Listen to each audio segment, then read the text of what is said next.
Hello ladies and gents, welcome to CG Reaction. This is the Islamic Republic of Iran will no longer exist. This is in quotation mark. So I'm guessing this is a quote from somebody. Yeah, look man, I used to watch Max Afterburner video every day during the conflict. Then I kind of stopped just like few days ago or whatever, like I stopped, right? But then I did react to yesterday because things start to pick up again. I guess memorandum of understanding didn't work, right? And I was hoping if I'm going to watch Max Afterburner, let's hope it's something else. But no, we're back to Iran, which is like, I don't know, man. Let's just finish this already. I don't know how else to say this. Because this is like affecting everyone, right? This is affecting the world. This is affecting US's reputation. It's affecting everyone. And I don't know, man, like this is, like it's already been multiple months. How long this is going to drag out? Like it's time to like show IRGC, like this is not what you want to do. Trump was like very calm. Trump was very, what is the word, like hesitant, let's just say, to really destroy everything. But that doesn't mean Trump and US military can't. US military needs to show this. Like, yeah, this is not good. You don't want to toy with USA. What are you doing? They literally showed their back, didn't even acknowledge that JD Vance is there, and literally disrespected JD Vance and walked away. And this is not about JD Vance. This is about Vice President of America. It's a symbol. It's a Vice President. President is in the name. It's Vice President. If Trump somehow, for whatever reason, gets removed, JD Vance is the president. That matters. This wasn't some diplomat, foreign minister. No, it was, like a vice president. And they literally respect him. Like, I don't know, it's America. Really? Everybody suck up to Trump every single time wherever he goes because it's America, whether they like him or not.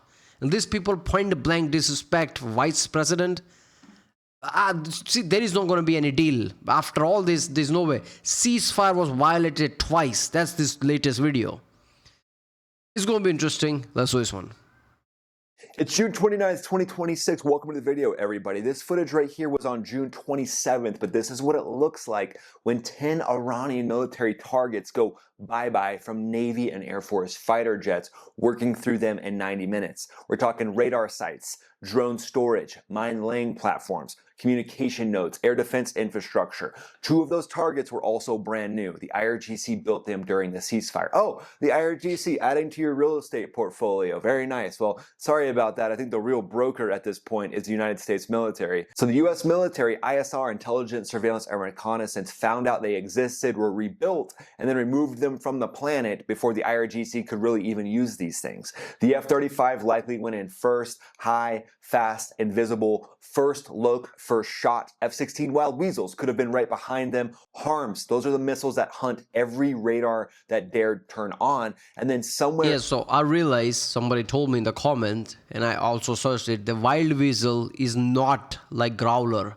Growler is a proper electronic warfare. That's why it's called EA, electronic attack, right? While this CJs are basically with a pod underneath and harm missiles. So Growler is much more sophisticated.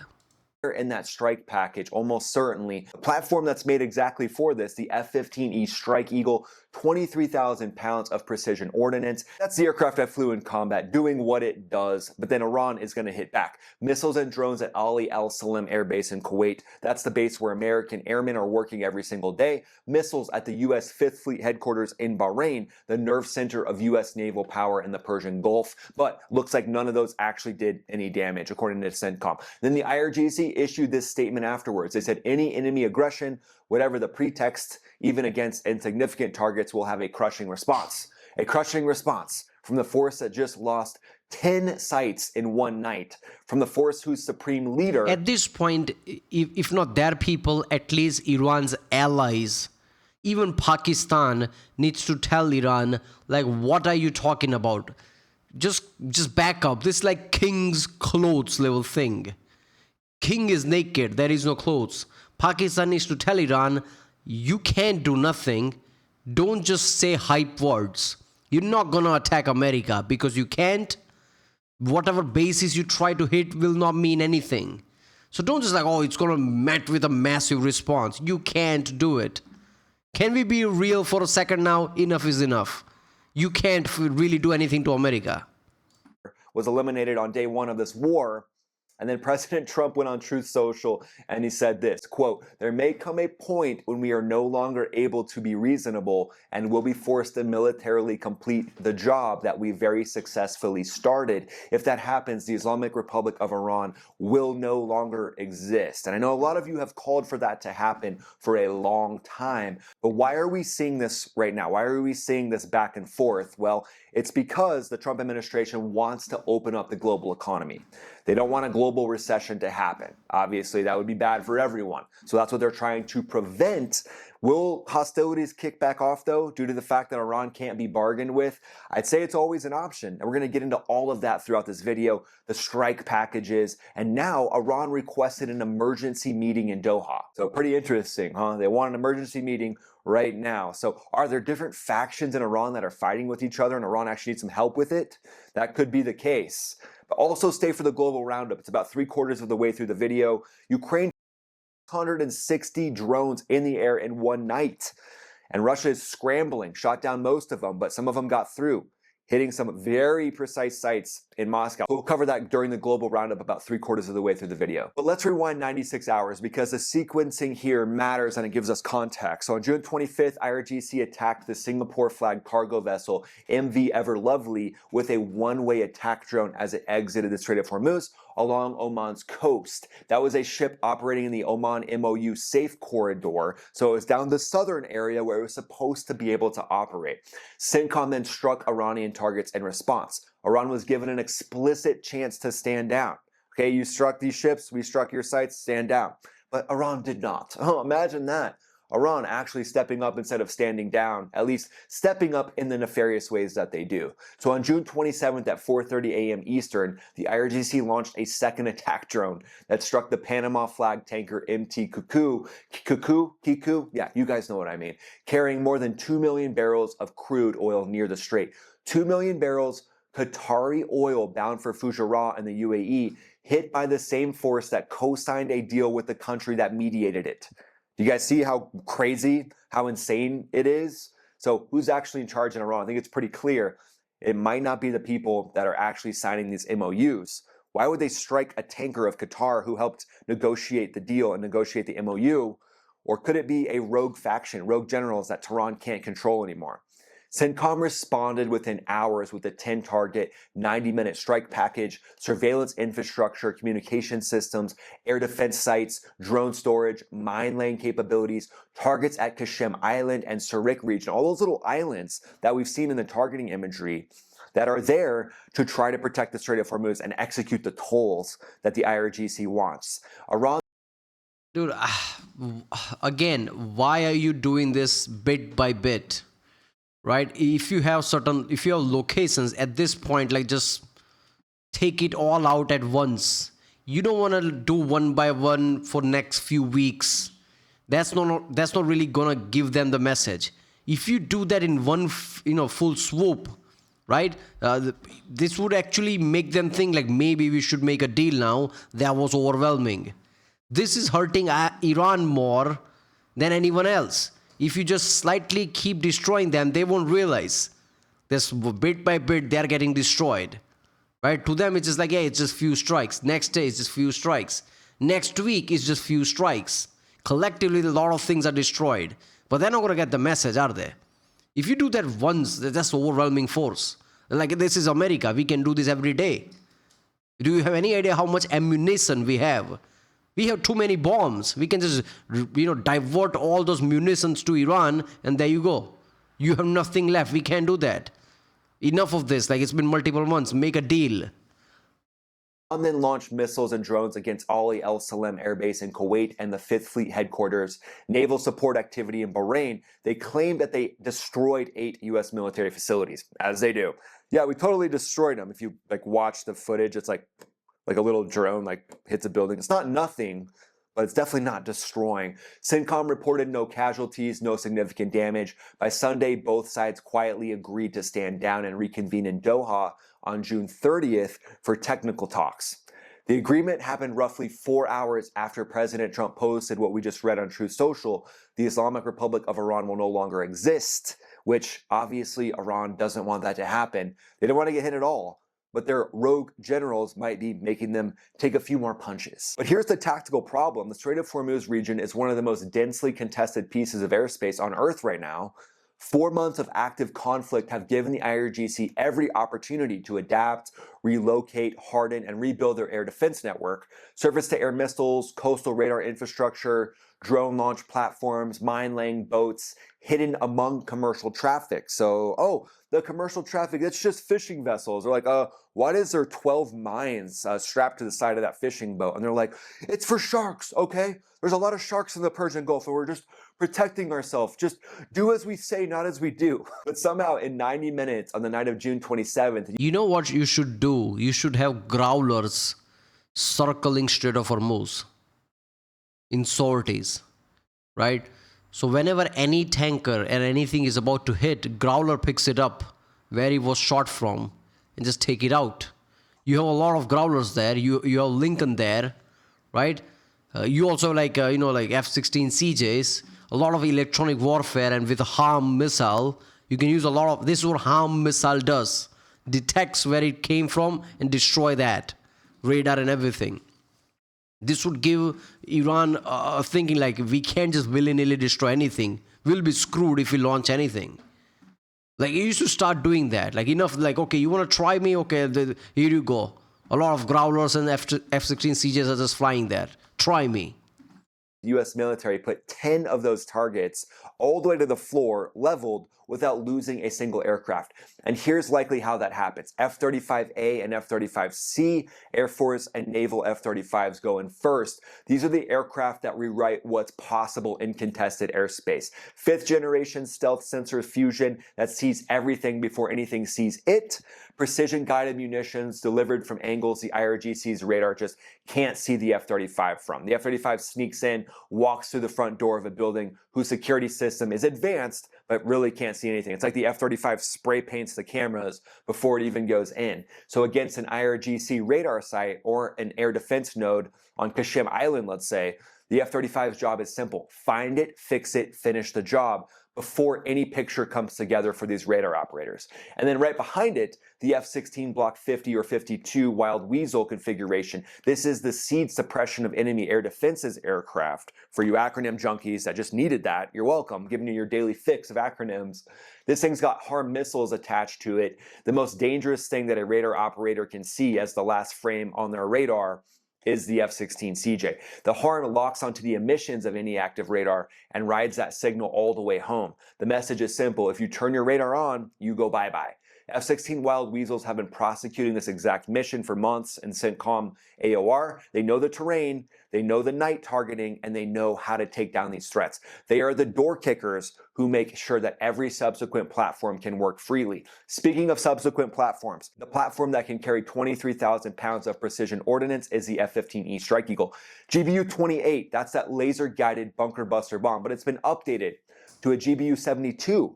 5,000-pound laser and GPS-guided bomb, which is incredibly important in contested regions, because if you drop a weapon, you might have to threat react. And if you threat react while the laser's on, the bomb could see the wrong position of the laser and guide to the wrong... I think US is working on GBU 75 or is it 76? I don't know. The latest version of what MOP is, 57, but modern version of it, right? Which is somehow smaller, rocket-propelled. So it's smaller, so B-21 can use it as well. And I'm guessing probably F-35 as well, at least one of them. That would give America insane ability.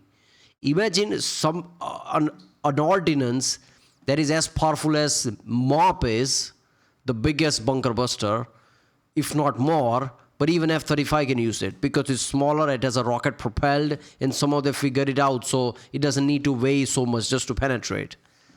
They are actually working on that. Wrong target.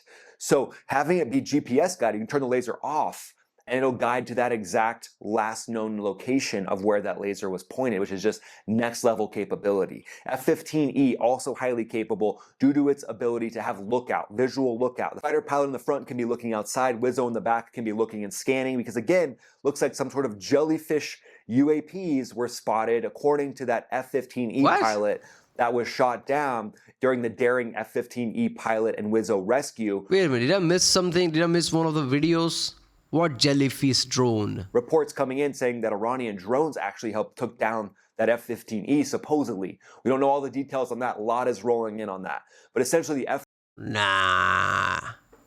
No jellyfish advanced drone from Iran. Come on, nah. They would do that constantly if that's the case. I don't know, man. I don't know. Nah. F-35 goes in invisible, and the F-16 tells every radar operator to shut up or get smoked. Basically, turn off your radar or you're going to get smoked and it's going to be a bad day. But here's the honest picture of what the IRGC Navy is working with right now, because we can't dismiss them, right? They've got one-way attack drones that hit that MT Kiku, you know what I mean? Almost certainly Shahed 136 variants or IRGC Navy specific design drones that are cheap and expendable. These are susceptible to Do you know it was that? Because like, I don't know, like moving ship, they're using 136. Like, if that's the case, they probably launched it from very close by, near the like shores of Strait of Hormuz, if that's the case. And that's very mountainous. So there must be caves there that they're operating from. GPS jamming, it looks like. They cost roughly $20,000 each. So there's a lot of them. So you've got to be able to counter these things. But again, they send them in swaths and in swarms, so it can be harder to target than your average, everyday, hobbyist FPV drones. The adversary rhetoric, though, after the June 27th exchange, it wasn't posturing. Iran Foreign Minister Abbas Araghchi, lead nuclear negotiator, the man who's been Iran's voice in every back channel since February, publicly stated that Iran will exercise sole management and oversight of the Strait of Hormuz for the next 30 days. Not the IRGC, the foreign minister. This is Iran's civilian government claiming physical sovereignty over an international waterway in the middle of a peace negotiation. But why is that happening? I think it almost looks like there's writing on the wall that Iran is having trouble controlling these rogue generals in the Strait of Hormuz. And the named figure that could be that IRGC general, that could be Rear Admiral Tuna, who's trying to control the fish fry, who's trying to control the cocktail parties in the Strait of Hormuz, is none other than Admiral Alizera Tangziri, the officer who's been publicly exerting Iranian routing authority over the strait even before the MOU was signed. Why would he be doing that? Well, at this point, he's the strongest mafia boss at the table of mafia bosses that are able to collect money from the Strait of Hormuz. And they see this window of opportunity. If they let this slip right now and they don't control the strait, they're going to lose out on that $90 billion a year. So this is their window, right? This is what they see. We got to act now. This was the problem that I seen coming when they said they are choosing the next supreme leader. Even the news came out like this new supreme leader is favored by all the IRGC commanders, basically all these people, not just the clerics. And I'm like, does that mean that they are just going to use him as a figurehead and control things all by themselves, all this IRGC leader? And the way things are going, it just makes sense that's the case. Because people are going rogue. People are doing their own thing. One guy says something, other guys act differently. There's even recording of one guy saying, I don't care which idiot on Twitter said what. We're still going to like attack you if you go through here. So Supreme Leader says something, IRGC doesn't really comply because Supreme Leader is probably new. Not probably. Supreme Leader is new and this IRGC people doesn't really respect him, right? Because old Supreme Leader was like there for decades. He had like a real like power in that way. This is a new Supreme Leader, right? So this IRGC people might be like, we're going to do our thing. That's what's happening right now. and make this happen now. So is Tehran talking out of both sides of its mouth? Is Iran gaslighting us again? We've never seen this happen before. Could they be saying, we're trying to tell the generals to stand down in the Strait of Hormuz, and meanwhile they're like texting their bad ex, Tangziri, they're like, yeah, keep launching your drones and we'll make sure you get a nice cool billion a year just skimmed off the top. I mean, who knows what the levels of extortion are at this point. But so far, it looks like that IRGC general is winning on the argument side. If they're going against each other, looks like the IRGC general is the one that's winning with trying to control the Strait of Hormuz. But there's a structural vulnerability here that the US is exploiting. The US could go in and absolutely decimate Iran again, right? Completely crush hundreds of targets again, bridges, power plants. But then we'd probably be looking at some sort of a global depression where oil prices would be massive. Right now, they're relatively low. They're coming down to levels that they were even before the conflict. But it looks like there might be some price gouging from oil companies. Diesel. What the hell is regular? Does regular mean petrol? And diesel is diesel. What is regular? Must mean petrol, right? So this regular or petrol plus, which is diesel. All right. Diesel is more costlier than petrol. That is surprising. But yeah, that's per gallon. So like 5 liters a gallon. So that's a dollar per liter. That is very close to what we have. So that's insane in America. America usually is very cheaper. Less than half what we have here. So that's something that needs to be looked at very closely.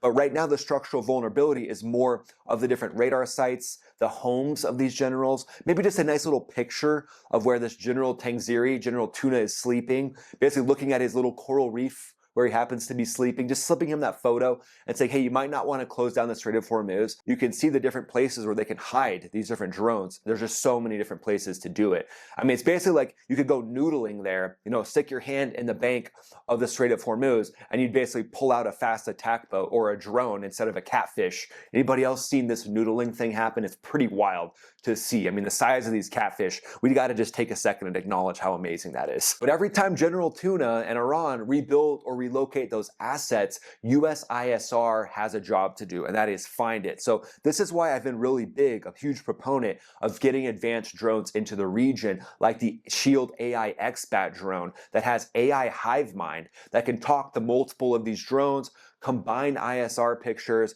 and help all the different drones in the area actually spot what's going on. Their whole job is to find, track, and remove these different IRGC assets before the IRGC even knows they're being targeted. Just pumping that information to F-35s, pumping it to F-16CJs. This is the way.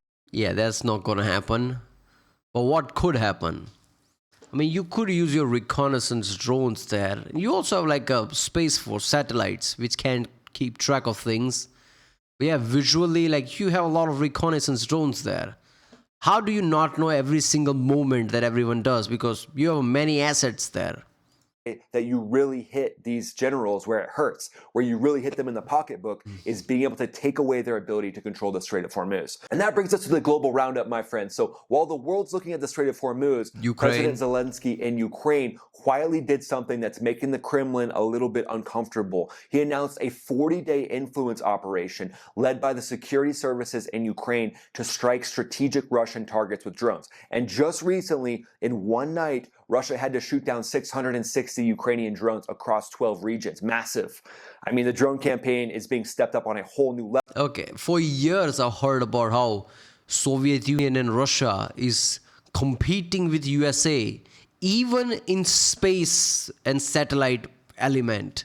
You hear about all these stats, and it's always Russia alongside USA that is at the top of it. A lot of like reconnaissance and spy satellites. Even Russia has them. So it's not working. Those satellites are like gone shut off or something. What? You don't have any intelligence? How do you not know where the Ukrainian facilities are, like the US does in Iran? How do you not know where Ukrainian things are, where they're making these drones, and where are the key people? You would think in alternate universe, we're second most powerful country that people thought of before this war started, would have the ability to know all these things through satellites and many other means. You don't even have like air dominance. You don't even have like satellites for like any kind of intelligence. Ukraine can just make just drones and just bomb the hell out of your country. You can just sit there and do nothing. Who would have believed that? If you told anyone a few years ago, like that's how it's gonna happen, like Moscow is gonna burn, would people believe you? This is a timeline we live in right now. It's insane. Level by Ukraine, and they're hitting strategic targets. They're hitting military factories that help build ballistic missiles, drones, etc. The gloves are being taken off with Ukraine and Russia at this point. I'll be covering this more in specific dedicated videos, so definitely tune in for those. That brings us to the 40 chess strategic analysis section, my friends. So what does Iran actually want? And what are they doing? What is the technique? What is the strategy? Because we know General Tangziri in the Strait of Hormuz doesn't want any ships using that southern Oman corridor. That's the routing that was set up by the framework in the MOU to allow commercial transits to happen without control of the IRGC. So they're trying to get that to stop at all costs. Their goal now, harass these ships, make them feel like they can't transit unless they go to the northern route. So the US Navy now has a massive job to harass? No, bullying is harassment. Stabbing is not. They're blowing up these ships. That's not harassment. That's point-blank attack. This is insane. At this point, all these ships should ask their countries, respective countries, to send their navy with them and jets with them, so they can defend against incoming drones and missile and even fight back. Because at this point, there's nothing else is left.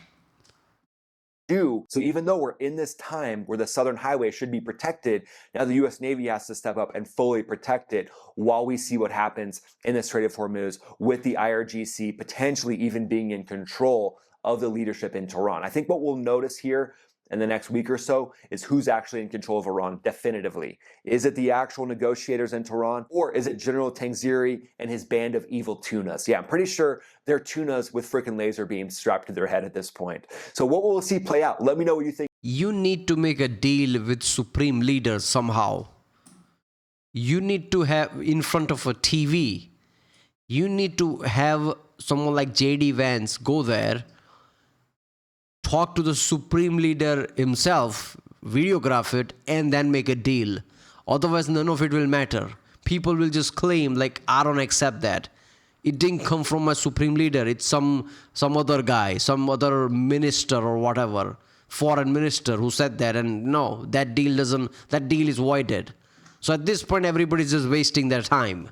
This MOU proved it. Nothing matters. These things doesn't even last a day. Ceasefire didn't last a day before everybody was attacking each other. MOU didn't last a day or two, and look at this. This is insane, man. I don't know, man. This is one of those things where you're hoping that, okay, enough, let's just finish it. Can wait for this to be over. Because this is like dragging on way too much, man. It's insane. Right, well, there you go. If you like my reaction, don't forget to subscribe, and I'll see you next time.